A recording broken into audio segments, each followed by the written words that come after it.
and gentlemen, we move on to our next session, which is the panel discussion session on the next generation CISO, planning for the future. And we have a plethora of panel experts for this, and I would like to now call on stage our panel members, the honorable panel members, in the order of the sequence. Can we have our first panel member, Mr. PRASHANT DESHPANDE, CISO from Shriram Transport Finance Company, with a big round of applause.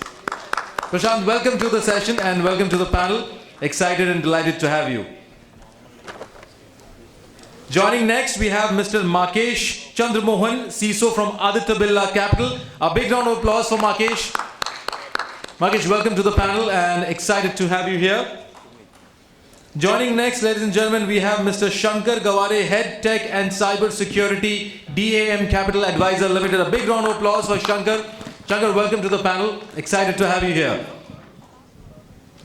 Joining next, we have our honorable panel moderator, Mr. Bhowmik Shah, co-founder and CTO CyberNX. A big round of applause for Mr. Shah. Welcome to the panel, Mr. Shah. And joining next, we have from CyberNX, Kalpesh Surjiani, co-founder and head of GRC. A big round of applause for Kalpesh. Kalpesh, welcome to the panel. Excited to have you. Now, Bhowmik, all over to you. Looking forward to a fantastic panel session. All the best. Hello. Am I audible? All right. Thank you. Hello. Glad to see there's still people left after the traffic advisory. I've got a few questions. I am a little envious of Fal. I don't know if he's still around. He had a very good panel to moderate. There were some very good insights on the use of AI/ML in the SOC industry. I'm going to move to a little more philosophical topic, right? We're going to talk about how do we see the role of a CISO evolving in the next 5 years, right? I've got people on the podium over here with a lot of experience. I'm hoping they can add a lot of value to this. So I'm not going to ask specific questions to specific people. I'm going to put out a thought and then everybody can feel free to respond, right? My first question is, for the last couple of years, adoption of technology has sped up a lot. We've all moved to work from home, remote, hybrid, a lot of different technologies. How do you all see the role of a CISO evolving to keep up with all of this adoption and emerging threats, corresponding threats, right? So, should I put somebody in the spot and somebody can answer, or will you all amicably decide who goes first?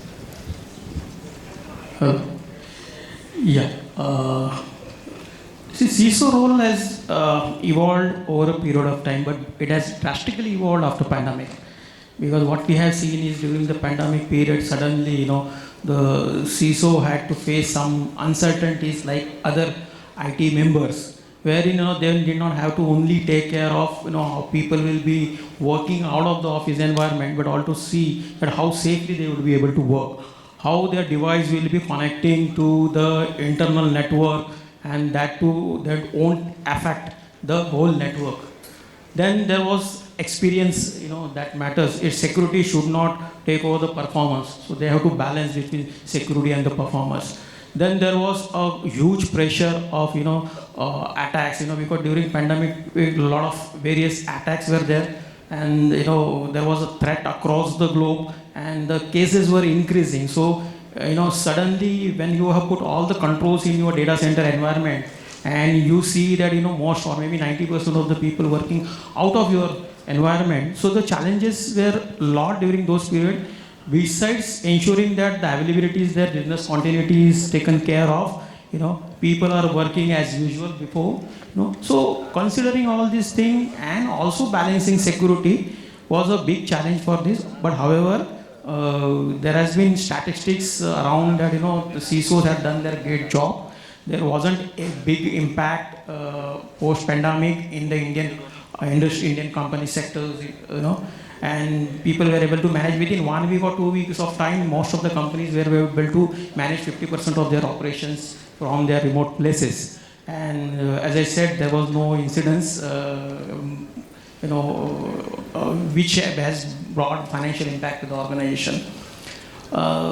Post that, what we have seen is that, there has been pressure from the board as well. Because regulator, there were never no regulations before pandemic. For example, in broking industry, from where I come from, we have to register our offices addresses to the exchanges from where we have to do the businesses. We cannot operate other than those offices. Then what we should do, because it was just a overnight situation where everybody has to work from their homes. But the relaxation procedure was used by the exchanges. Even RBI did not bother. At that moment of time, SEBI did not bother, and then those people started working in security was taken care of, and then slowly they came out with the circulation saying that for the temporary period, people can work out of their registered office addresses. So there was a pressure on the board itself. So board in turn passed on that pressure to the CISOs. So CISO has to take care of during this. I think more than IT CTO or the IT arm, the security person, the CISO had a lot of pressure. Because there were many tools available, people have done. For in my case, we have already evaluated work from home solutions before, but we never gone in for that because we never seen in the probability of having such kind of situation in future, and the way of business we are in, we always have to be in office around with other people. We work, hand in glove with other people, our departments. But luckily, we had that evaluated system, and within 1 week's time, we rolled out that system, and slowly, steadily, we started patching up. So first was the IT part of it, which was taken care of. Then we started patching up the security parts. So security patches, or the whether it is VPN, whether it is SSL, the two-factor authentication. Slowly, steadily, because I was handling both the role in at that moment of time. So slowly, so within a month's time or maybe a 3 weeks' time, we were able to patch all the security aspects of it. So of course, it was not day one like IT people who have helped people do their business as usual. But security as a CISO, we started rolling out one after the other controls, which we never thought of before. And then within a week's time, we were able to patch. So pressure has always been there post-pandemic, and that is still continuing today. Because again the regulators have come in. Regulators are every now and then coming up with their requirement. They want many things to be implemented by their members. I'm talking about the stockbroker members or the participants. So we have to again do the assessment. We have to again see, benchmark it, map those controls, available controls with the requirements. So it's become more of a... So CISO role has been challenging, it is evolving, and it's like, never-ending story for CISO. I think that was a very good point that you made, that during the pandemic, we sort of seemed to sail through, if I can use those words, without having any major breach, for example, right? And what do you have to say about that? So, I agree with him, what Shankar has mentioned. Day one, yes, it was not like 100% things were in place, because we never imagined that the things are going to continue for so long. Okay, we thought it will be a matter of 15-20 days, and we were, just managed for 15-20 days. The day we understood that things are going, further away. So what we have done is that, and the major issue was, the pandemic has become like, people started accepting everything paperless, touchless, cashless, and everything. Everything was less, but then the problems were more.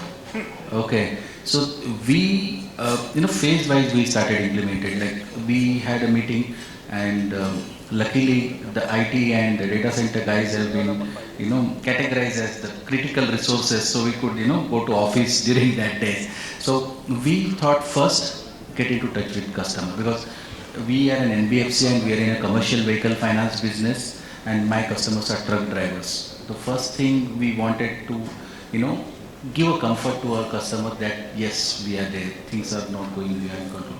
And fortunately, as a culture in our organizations, all the sales guys use only mobile application.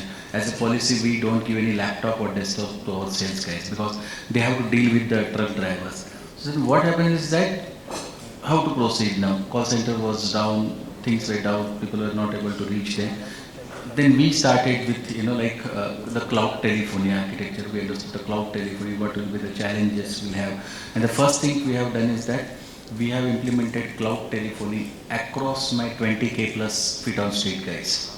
So that they have to contact the customer and give a comfort them that we are there to serve you. Okay? And as a culture, these feet on street guys always, they will not be in the office, they will always on the road. So we got that advantage. And then yes, subsequently, for our other business and to initiate other business, we started deploying the technology one by one based on the first, how it will support my customer and to ensure that, effectively we can serve him, and then to the back office. But yes, day one, I'll say that we are not something prepared to do everything, like we were secure, but yes, that helped us. And being a NBFC, this kind of turbulence are there before pandemic also. So practically we were prepared for that actually. Great. Thank you. Makesh, sorry to catch you off guard. I have a little twist on the question. So I'd like to put on the primary question, but I also want to ask you, what I'm hearing over here from Prashant and Shankar is that CISOs as a role have been doing the work that is expected from them. It was just that they never had a chance to shine. They never had a chance to come to the forefront to showcase everything that they've done. The pandemic sort of forced them out to collaborate in a more visible manner. Do you feel that is the case across all industries here, or was it a combination of the regulator push, maturity amongst the CISOs, the pandemic, a combination of all these things? Good evening all. I think to answer you straight, yes, it's a combination of all these factors. One is definitely there is a regulatory push. So there is a drastic maturity difference between regulated entities and non-regulated entities in terms of adopting cybersecurity, putting them into a maturity curve, understanding the business risk of the cyber exposure, right? Second is, as Prashant also mentioned, some of the things which has happened during this pandemic period is nothing new. But only thing is like the magnitude and the speed has drastically changed, right? For example, the cloud adoption, which people are talking about it for last 5 years, but the cloud adoption which happened in last 2 years has not happened in previous 3 years, right? So, for example, the adoption of digital channel, right? As Prashant mentioned, maybe it's one of few companies which has that culture of actually getting feet on street with complete mobile applications and getting them to use to it. It's not like applications are available or not, it's about to make them to use 100%, right? So this pandemic period has definitely made the change in terms of culture, in terms of digital adoption, in terms of becoming a tech savvy, both from consumer perspective and from the organization perspective, right? All these things have definitely changed the way the CISOs think, the way the CISOs work on the solution, and getting things implemented, right? As I normally see, the role of CISO has evolved, especially from the regulated entities perspective. It's like first time when RBI came and say that, okay, there is a designated CISO which is required along with the function, along with certain protocols and procedures. And that's the first time we took a lot of change in terms of how CISO as a role has to be perceived in the organization, right? Though it's limited to the regulated entities, that's how it started. Second major milestone which I saw and it was very clearly visible in the market is when WannaCry incident happened. Thanks to media, there are a lot of hypes around it. Though many organizations in India has a narrow escape just because of the time zone and the precautionary measure quickly which they took it. But that was a second milestone which changed the perception of cyber and information security in the organization. The third one is like, of course, I think after RBI came, it's very clear after 2016-17, multiple other regulators also rolled up the sleeves to come back with their own cybersecurity guidelines, which they mandated to all the financial services organizations regulated under their regulations. Fourth one is definitely not to be ignored is about the pandemic. and the way things rolled up and evolved over the last 2 years. All these factors put together, I think there was a drastic change in terms of CISO's role and the perception of CISO's role in an organization.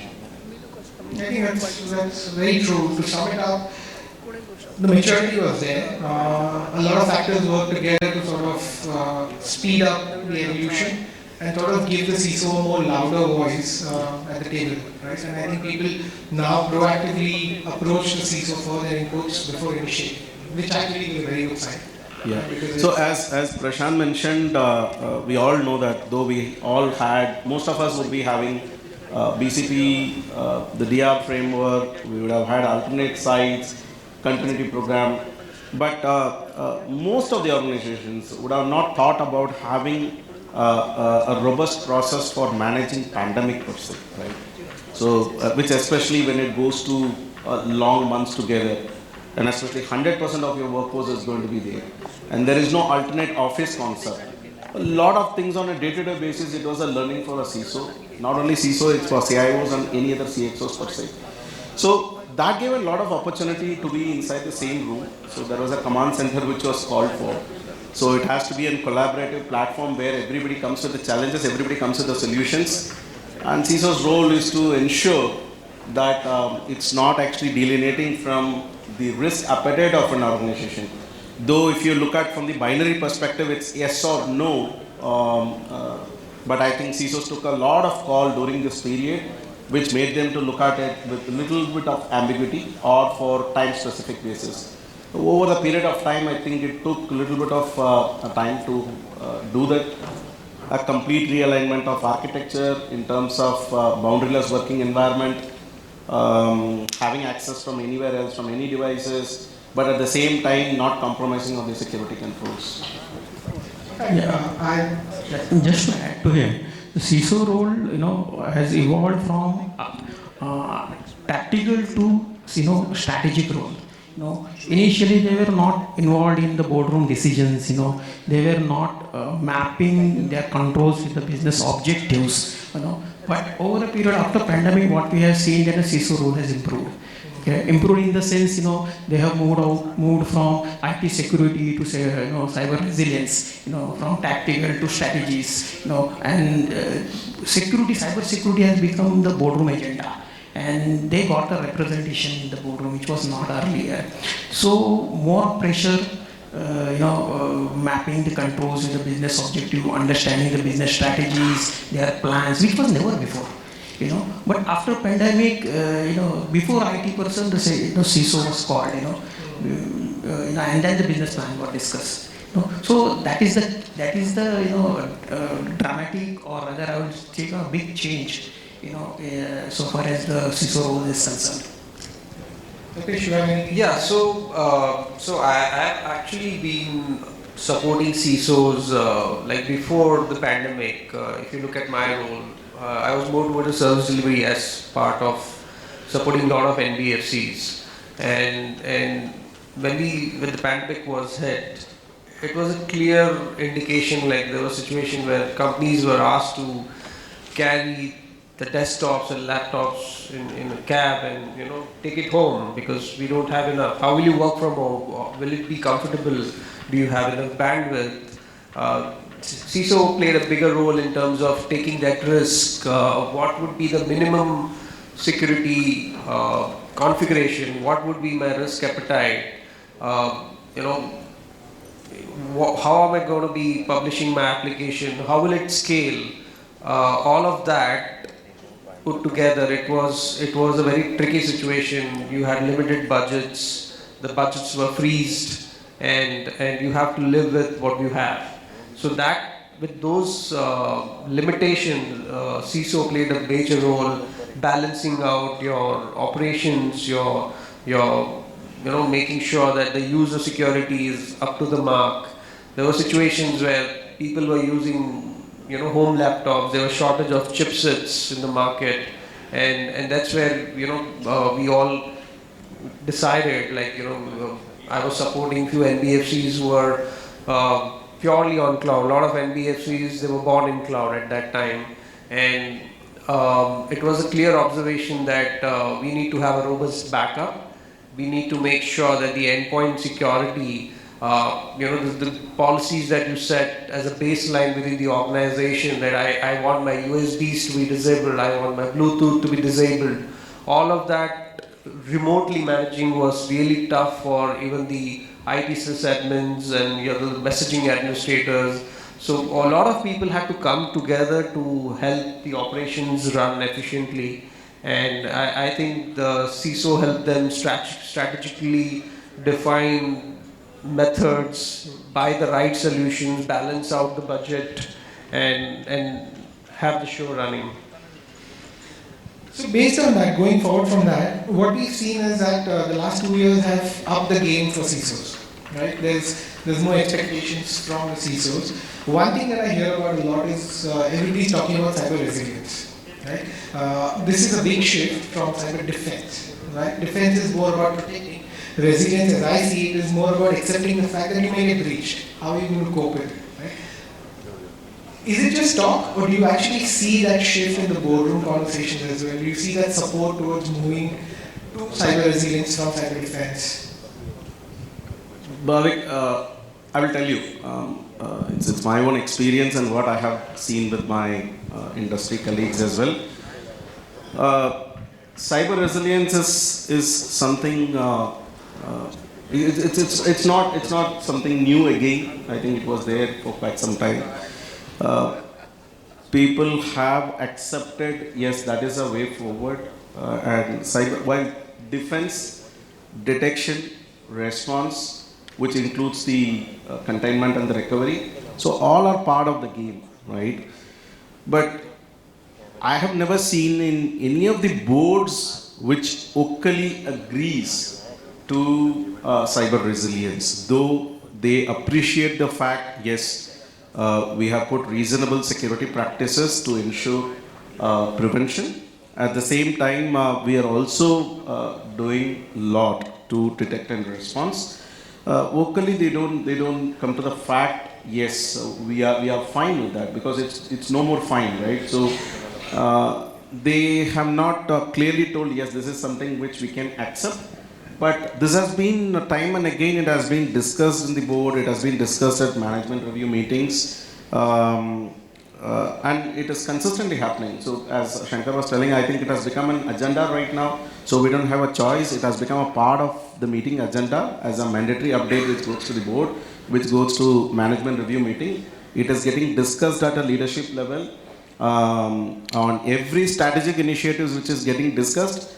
I think CISOs are a part of that particular discussion, right? Now, without CIOs and CISOs, these meetings are not going to. So, one of the change which I have seen, especially during pandemic and post-pandemic, I hear this, a lot of organizations have started adopting, is like all the strategic initiatives, right? Irrespective of which source of function it is coming from, they don't allow single function to perform. It's like they immediately form a cross-functional a platform or a committee at a leadership level where everybody owns that as an organization strategy and a single goal, so that it can hire up to a CEO and it can be a successful initiative, right?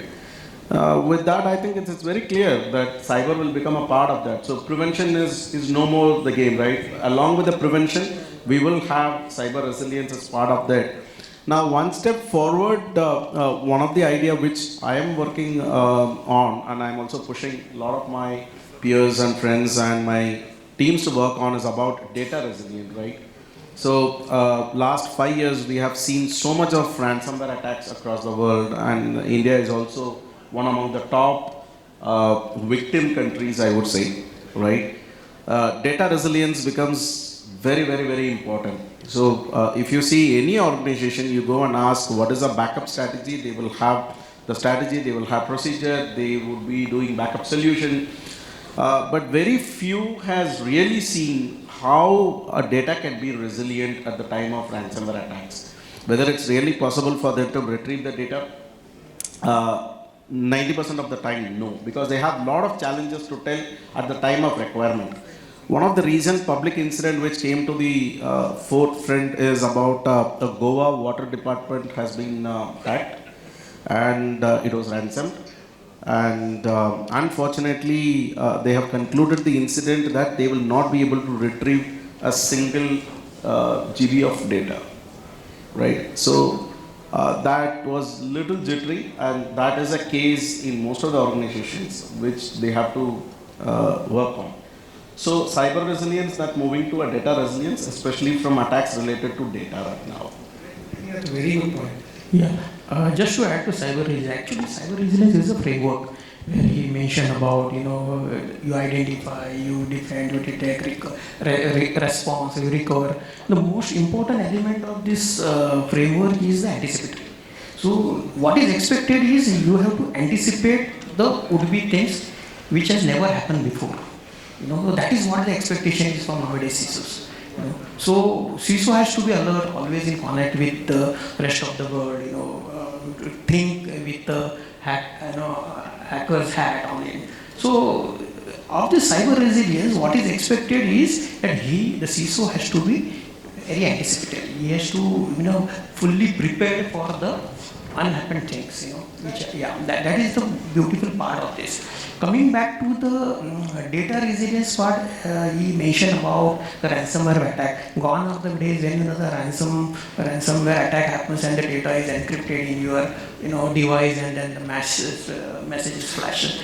Now it is the data goes to the attacker, and then the message comes to you. So it is not that it is not that you pay and then you get your data back. The data is already with them. You cannot think of not paying, because what we have seen initially people paid ransomware, and then people thought backup is the only solution to overcome the ransomware, and then there were a lot of attacks when people did not respond. They just took out the machine out of the network and they restored the backup in some other machine and started working. But now, the attacker is so smart that they first take your data and then attack your devices. So that is, so one has to be, more, instead of, there are three controls like preventive, detective and corrective control. So gone are the days when you take a corrective action or you have to be more preventive in nature than a detective in nature. So CISO, again coming back to the CISO role, a lot of pressure, you have to envisage, you have to anticipate, and then you have to put the controls and see how the data is. So your security is not around the perimeters now. It is not around the device. It is around the data now. So again, coming back, CISO has a lot of pressure to maintain the value of the data. I mean the confidentiality, integrity, and availability value. Once that is lost, CISO is lost. Actually, Shankar, that's a very, very good summation. Prashant, I have a question for you. What I'm hearing over here is that CISOs, I'm hearing a lot of honesty, a lot of candidness from everybody about accepting where the gaps are, right? Do you feel CISOs are perceived, specifically from this resilience perspective, do you feel CISOs are perceived as blockers typically, or is that changing when it comes to cyber resilience and defense of late? It definitely it is changing. When earlier, when as you said, it's a blocker kind of thing. They used to say, CISO to har cheez ke liye no bol deta hai. Okay. So, but then you need to understand the perspective also. Now the things have changed. Again, as Makesh rightly mentioned, thanks to media, WhatsApp, regulatory guidelines, they are very, if you take a checklist from either IRDA, SAB, RBI, if you read that checklist, it's a layman language. Okay, if somebody reads the checklist, he understands what controls needs to be there. Okay, so people are aware about those things now. It's not something new that, they understood that cyber security or information security is not a technology. Though there are things technologies are there to control, but then it's a process. People are understanding that. Second, as a CISO, now we said that I use a word called as a triage. CISO need to have that wartime mentality nowadays. Okay. And second thing is that, coming back to what you asked, when CISO implements something, it is not something, he can do it his own. The collaborative approach is very much important. Okay, so one people, we always tell in our organization, human firewall is very critical, the awareness part. Okay, then subsequently the technology which assist to protect those things. So we need to balance all those things. So yes, CISO, I will say the people perspective has been changed. Board members have accepted the fact that it has to start from the design itself. It's not something a post factor kind of thing. Okay, so kya karne ka hai, it's how to do it. Rather than what to do, is how to do it. So our process starts from that part. I think the awareness and maturity helps a lot in allowing us to do our jobs effectively. All right, so we spoke a little about data as well, right? So maybe I'll start with you. We see previously, so maybe 5-7 years back, I used to see a constant conflict between should information security be a part of IT or should it be a separate function. I think that's fairly maturely handled now, and most organizations have separation between IT and information security. Do you sort of see that we're seeing a similar kind of conflict when it comes to data privacy, data resilience, and information security, where these days what I see is data privacy is more clubbed together as an information security function. Do you all feel that it is enough to club it within information security, or does it deserve its own place, its own framework, it deserves that focus to be able to effectively be managed? I think it has to be a separate function, but it has to be a collaborative approach.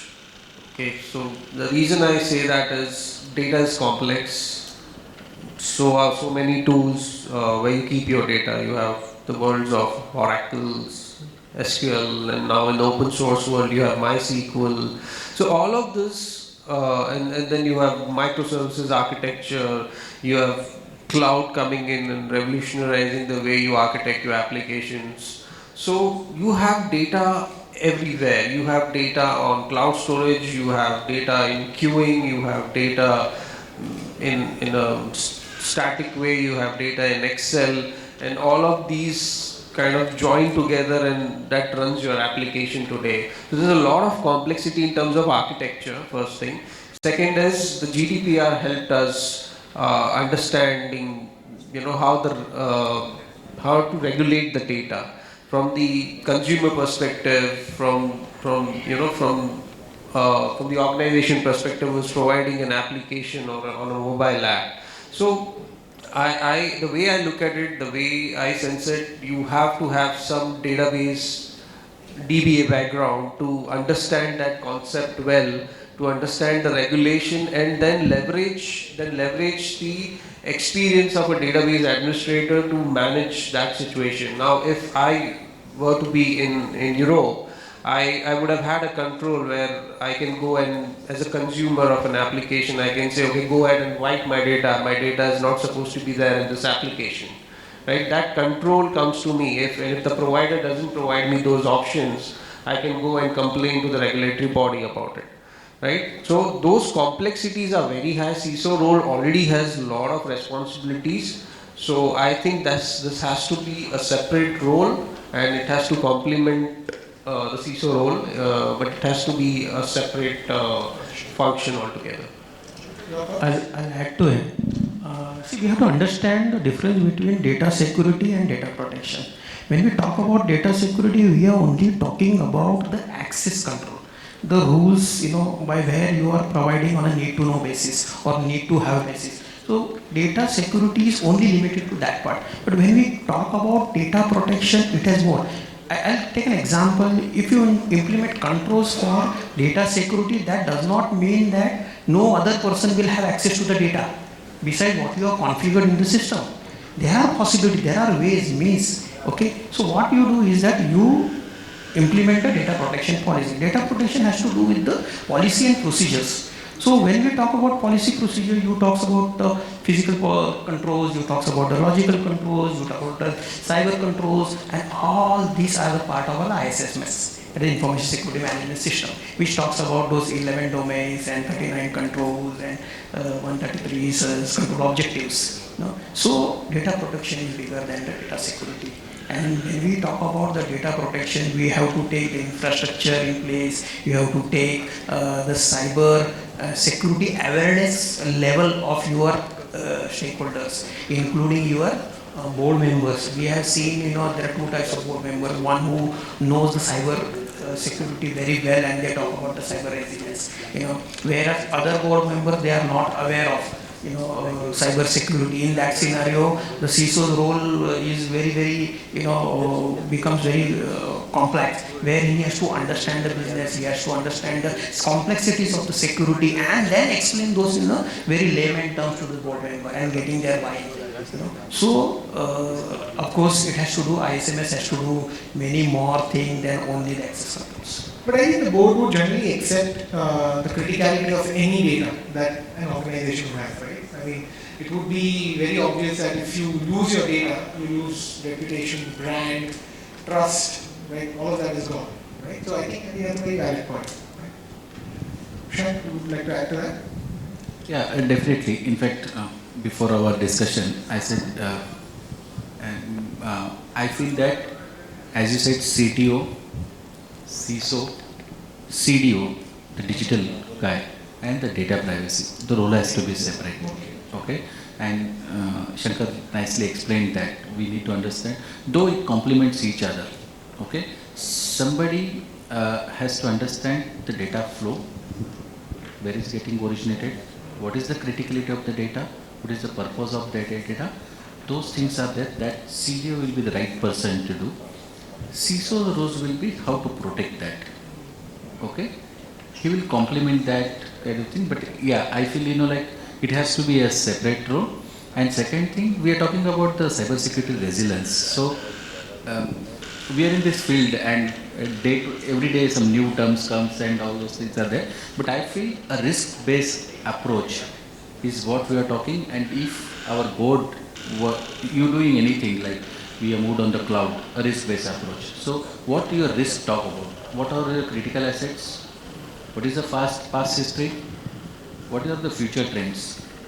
And then what are your controls? So how you would stand? So if you, communicate it effectively, and if you are discussing the risk-based approach across the board, across the senior management meeting, I think these are the terminology which are already addressed in the risk-based approach. So we need to ensure that how we communicate it to board, so that board also understand, because every day if you go 0 day, -1 day, -3 days, if you talk something, they will get confused.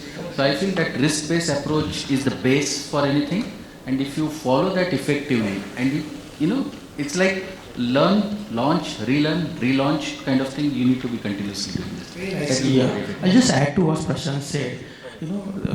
Of course, every organization should follow the risk-based approach.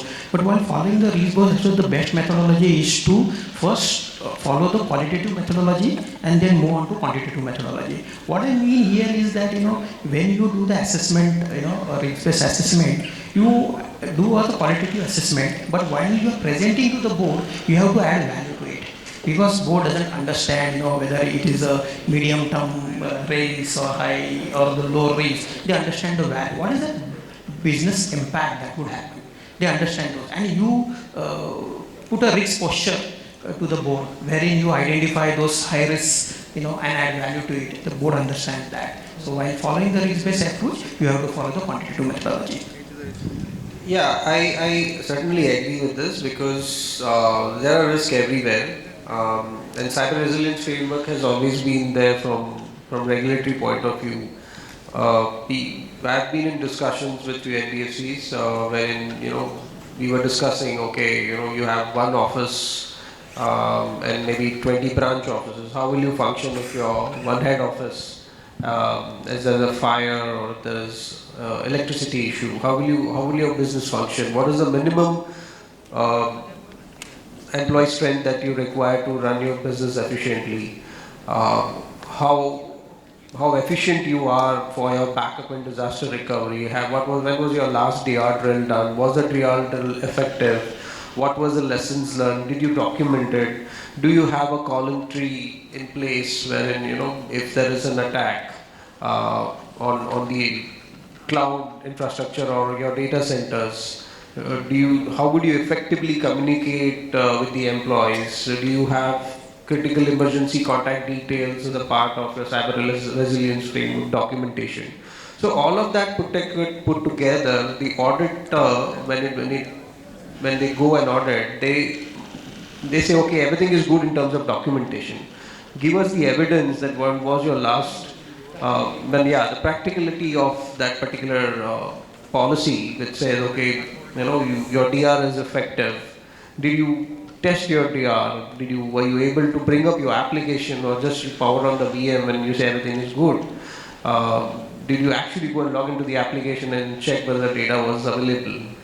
So all of that put together, I mean, this is becoming a real world.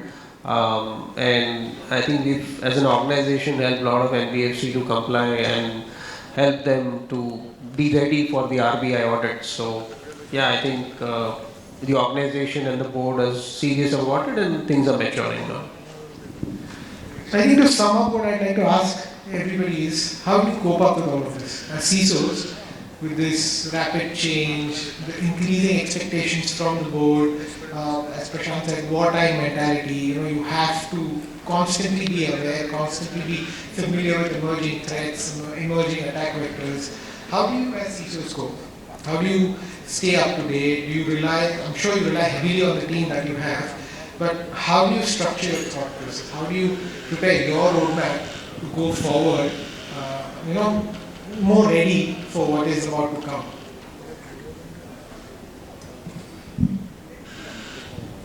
Okay, I see this question in two different ways. One is CISO looks internally and CISO looks externally.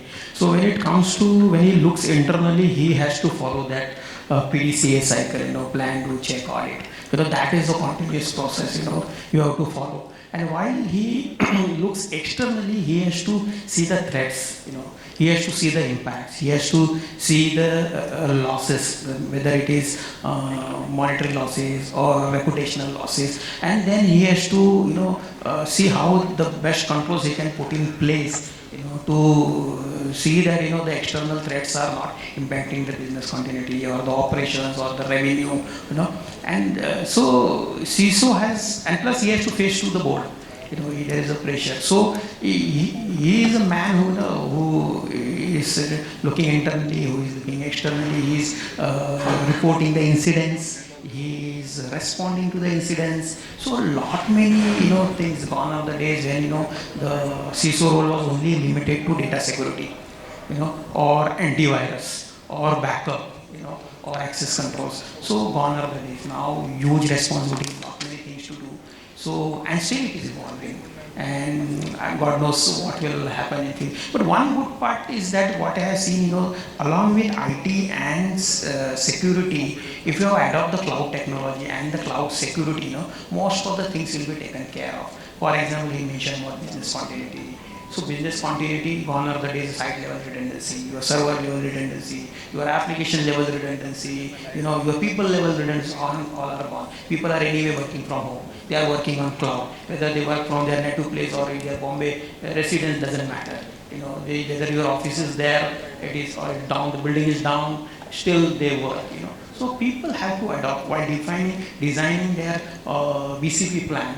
They have to ensure that the most critical things are on the cloud, and people are working from anywhere, and they adopt to the cloud security, so that it is safe working there. You have thoughts? No, just one point. As Prashant mentioned, I think we should not get carried away with the tech jargons which are meant to actually track you, right? So, as we all know that every year, I think we know a few people are working only to coin the terms and bring to the forefront. I think we should not get carried away. Have a basic fundamental understanding about your threat landscape and what you are exposed to, and as an organization, what is your risk appetite. I think this fundamental three things will ensure that you are not actually getting distracted with so many things which are happening, but at the same time you are not leaving anything which is very, very important for you. Yeah, that's my take. At this time, just two things in short. One, as this is what we do for our infrastructure, patch management. I think CISOs also need to patch themselves. They should learn the things. And then the collaborative approach. It is not something you alone or your team alone can do it. Just have a collaborative approach with third-party vendors or what are the things, technology or the new knowledge available. There is only two things. So I think patch management, what we do to protect our all the software, hardware thing, we need to patch ourselves also regularly so that we keep ourselves updated. That's it. True. So when we look at threat resilience or the situation that has been there, there's a lot of unknown in the industry and a lot has been coming to the social media. So there are a lot of touch points. You get a lot of information. I mean, there are certainly certain things which are unknown in cybersecurity. But I think some or the other way we get some of the relevant information from dark web. There are good tools available. We saw some from the sponsors of the event that you now you can monitor dark web. You have some visibility about your brand. Somebody's trying to misuse your brand. Somebody's trying to build fake apps. You have fake websites. Somebody trying to. Some organization would say, okay, I'm partner to your organization and I'm doing business with this large entity. As an example, it could be Aditya Birla Group. So there's a lot of unknown, but at the same time, there's a lot of maturity which is coming to the industry. And with that, tools and processes being put by the CISOs, a good governance structure, I think the organizations and the Indian industry, the IT landscape is maturing very well, and a lot of companies like us, we take it very seriously. There's a proactive approach to it. Like when I talk to customers, I say, okay, you've not been breached from last 1 year, but that doesn't mean that there's no threat. There's an unknown element. Why don't you try threat simulation? Let us check the effectiveness of EDR and MDR that you have bought from your partners or the OEMs and that you have. So it has to be involving. There's always an unknown that there could be a blind spot that we have not seen. Thank you so much, panel members. Mr. Shah, since we are a little tight on the time, so probably your closing thoughts, and maybe we can take one question from the floor. So, ladies and gentlemen, we open the floor for a quick question. So, kindly to raise your hand and the question to the individual panel member, or it could be a generic question, and I think then Bhowmik can decide which panel member he's going to direct the question to. Please do introduce your name and the organization as well, if you have a question.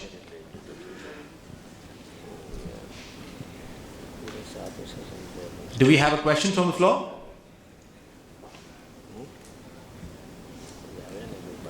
All right, so I think, can we have a big round of applause for this wonderful panel here? And I would now like to call on stage Mr. Krishnakant Mathuria, co-founder and sales director from CyberNX, to kindly do the honors of felicitating this wonderful panel here. Thank you so much, Krishnakant ji, for doing the honors. We'll start with PRASHANT DESHPANDE first.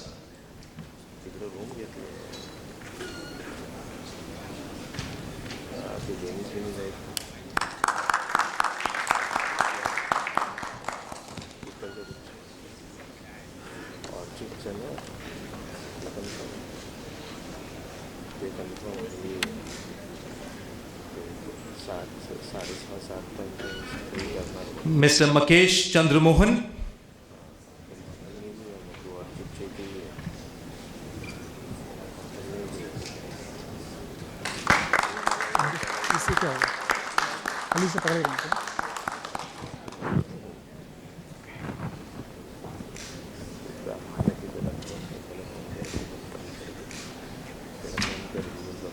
Mr. Shankar Gawade.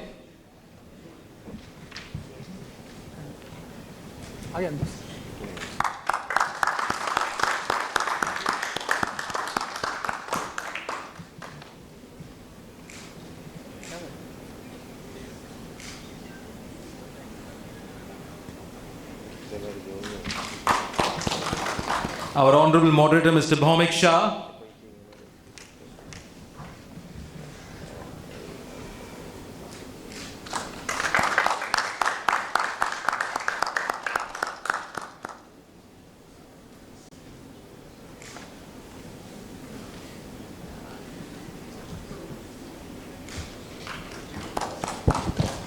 and Mr. Kalpesh Surjiani.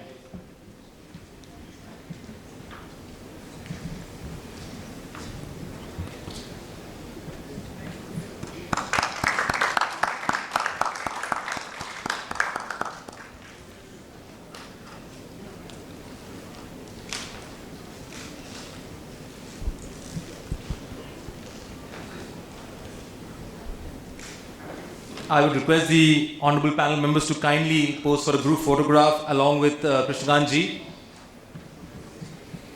So ladies and gentlemen, that was the next generation CISO panel. A big round of applause to them again. Mr. Prashant Deshpande, Mr. Makesh Chandramohan, Mr. Shankar Gawade, Mr. Bhowmik Shah, honorable moderator, and Mr. Kalpesh Surjiani.